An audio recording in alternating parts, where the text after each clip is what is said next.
Catus Maximus here, this time with a table review of the Milwaukee 0240-20. So this is their 3/8 inch, 2800 RPM, 8 amp drill. This thing came out about 15 years ago. With Milwaukee, you can look up the serial number and find out when the tool was released, and if there's a series of different serial numbers, you can find when the updates were. But this is their plain drill.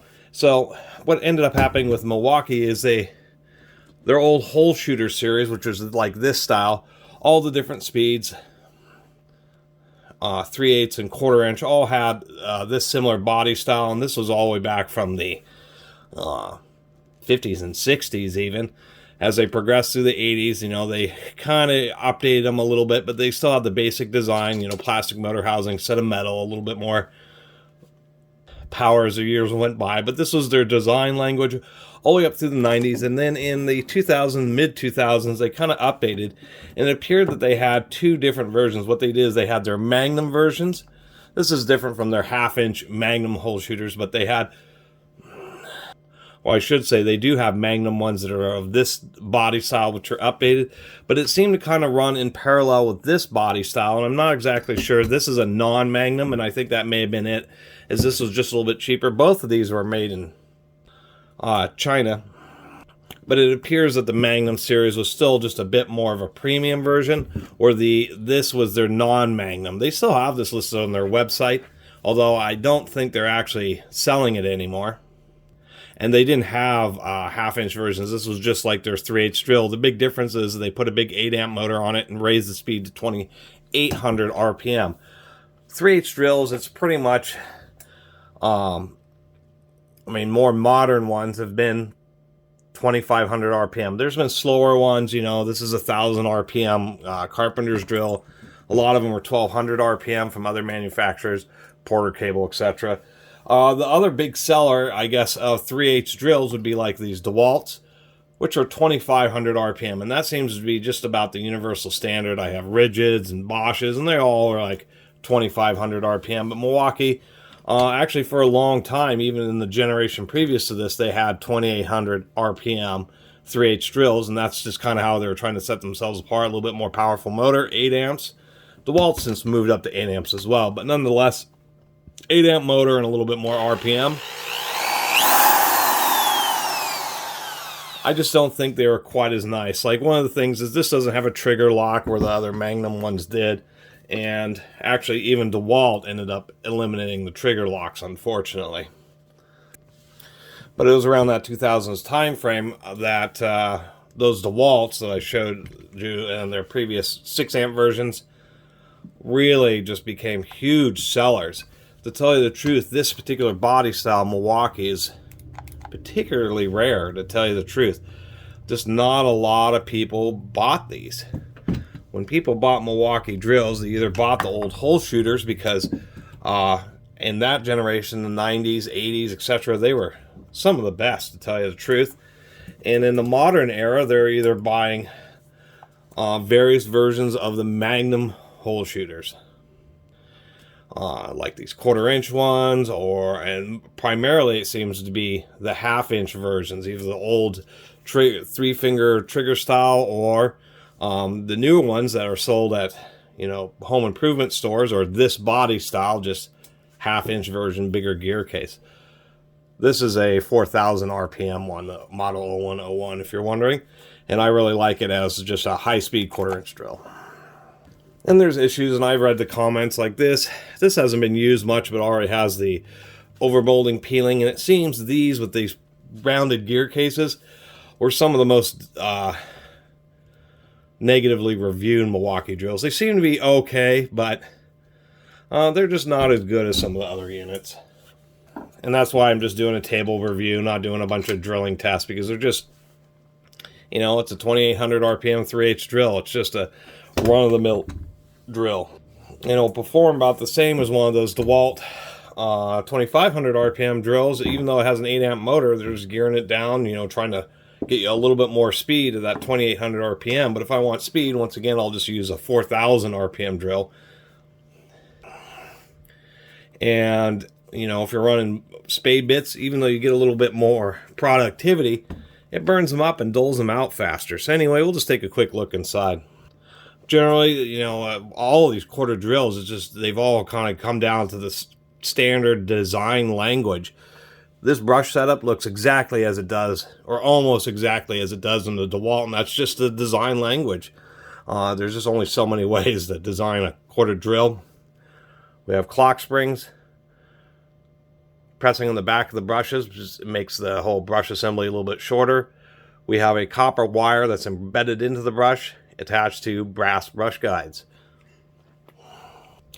This is pretty standard affair. You can see right there where the slot where the spring goes down actually doesn't go all the way through the brush guide, and so when the spring hits that little shelf there, it stops advancing the brushes, and then the tool stops working. That's what prevents it from damaging the commutator.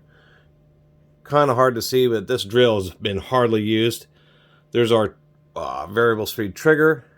We can see that actually it is a trigger that's capable of having a lock-on switch. They just didn't include it anymore. It's rated for 10 amps against an 8 amp motor. Not as overrated as older Milwaukee drills, but still halfway decent. This is the variable speed circuit, and it is external just so it gets a little bit more cooling.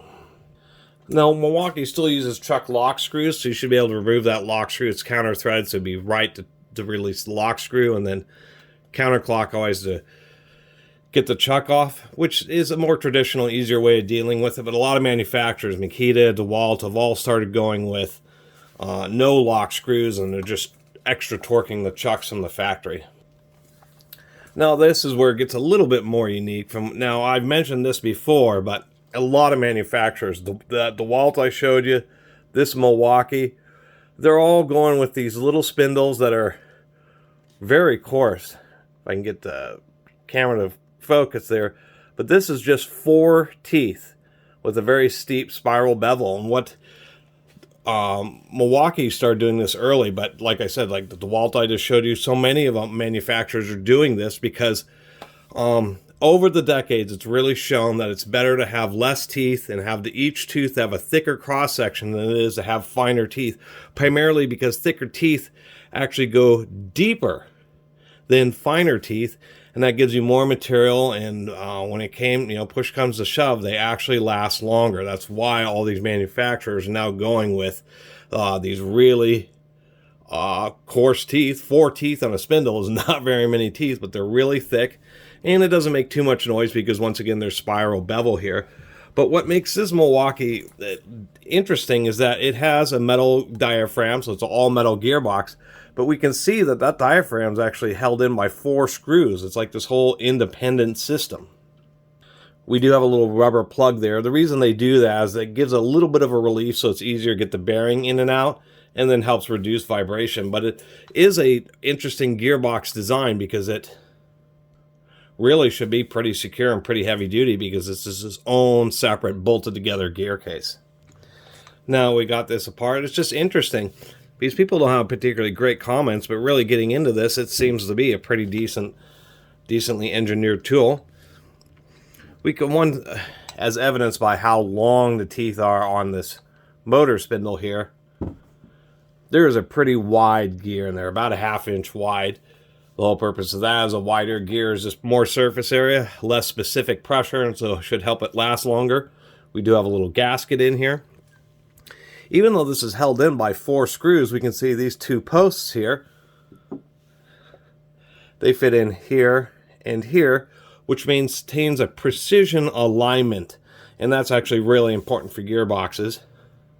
I've taken apart a lot of Makitas where there seems to be Makita's one of the biggest offenders of not doing that, but many other manufacturers, and especially Milwaukee, know the importance of maintaining the exact alignment. So when you pull this apart, when you put that diaphragm back in here, put the motor back in there, and the way the bearing lines up into this case, the gears are not going to be offset. Many drills, the gear case can shift a little bit, and when that happens, it can cause the spindle to deflect off to one side or the other. When that happens, it causes a lot of pressure on just one end of the gear.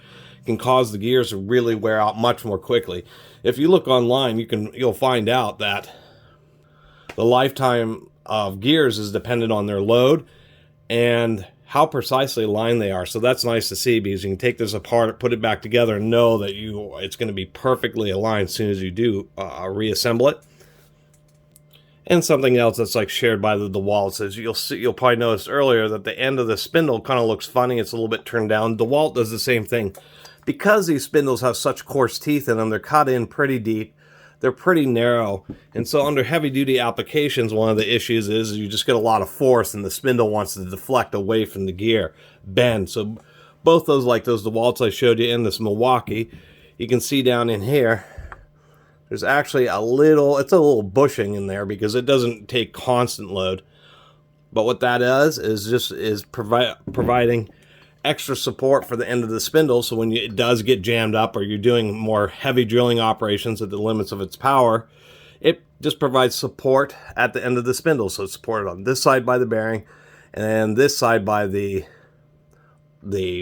bushing type bearing or sleeve bearing, and it just supports the spindle, preventing it from wanting to deflect and of course cause additional wear.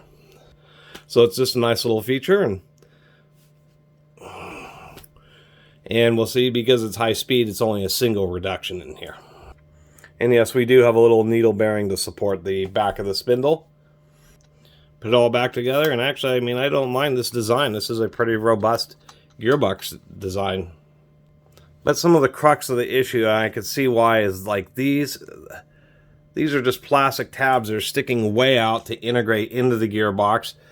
This diaphragm here has these little fingers to kind of slide up on the inside lip of these plastic edges, and that's a couple of the reviews I had read. People had dropped these and they had loose gearboxes, but I can see why, because there's just not a lot of support here. And so if this does drop, you know, a lot of these drills are pretty tough, but in this case, you can easily break this and there just isn't any way to fix that.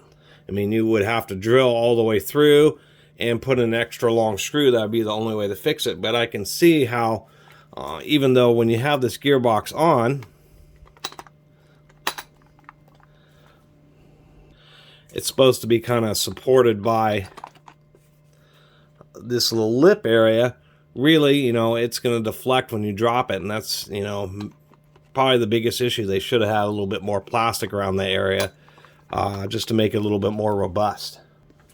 So not a lot else to say about this unit. It's the Milwaukee 240 general purpose 3/8 drill, high speed. And not a lot else to say. It seems to generally be made like you would expect a Milwaukee. I guess this, you know, the complaints are it's just some people just haven't had particularly good luck with these particular really rounded gearbox Milwaukee drills, especially compared to their old hole shooter series and the Magnums, etc. It really doesn't seem that bad. Once again, the biggest issue is they seem to be relying a lot on the gearbox to kind of support those plastic pegs, and that was probably something that's its weakest point, is that it just may not take as hard a drops as maybe some of the older Milwaukee drills. Other than that, it does have a pretty nice, robust, you know, gearbox design, all ball bearing and helical cut gears, and the chuck isn't great, but, you know, all these hand chucks aren't great. If you really hate it, just pull it off and put on a key chuck. And no trigger lock, which is actually annoying, because a lot of people use, you know, the big purpose of these drills is using them with wire wheels, sanding discs, polishing discs, that type of stuff, where you want to turn it on and lock the switch to the on position. So it's kind of a shame that so many of these drills are now eliminating that. Anyway, thanks for watching. See you next time.